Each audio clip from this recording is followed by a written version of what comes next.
So guys, for today's video, tuturuan ko kayo para mag-edit ng 2x2 picture. Yung formal. So pupunta tayo dito sa start from photo. Dito. Tatanggal lang natin yung background niya. Yeah. So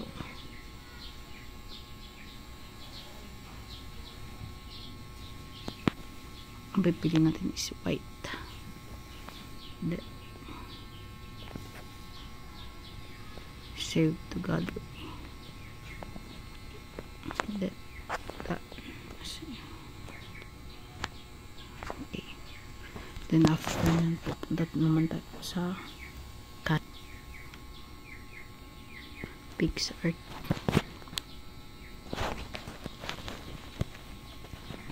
Then plus. Then syempre pipiliin natin yung kanina. Yan guys, una gagawin natin is maglalagay tayo ng sticker, formal attire for women. Yan. Then pipili tayo, kunyari ito yung napili natin, adjust lang natin sa kanya. Wala pala siyang hair na eh.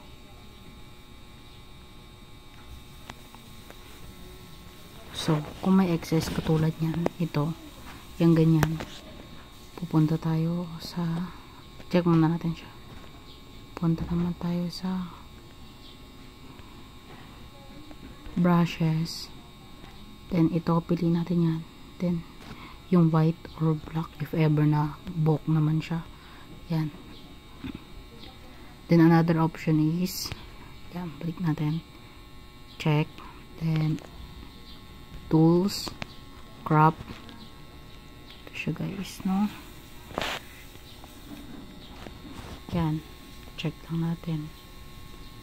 Then after nyan, download. Save as JPG. So ganyan na yung final. Ganito na yung final na 2x2 pictures niya. So isi-save mo lang siya din. Meron ko ng pang 2x2.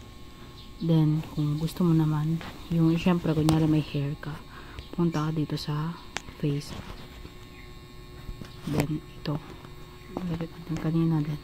Hairstyle. Dalawa naman siyang hair. Kunyari yan. Yan. So, nakikita nyo natakpan yung sa pinaka-kwan. Pinaka-kwelyo. So, pwede rin siyang bob cut. Yan siya. Yan. So, i-apply mo lang. Kunyari, yan, apply, save. Okay, meron ka ng 2x2 picture.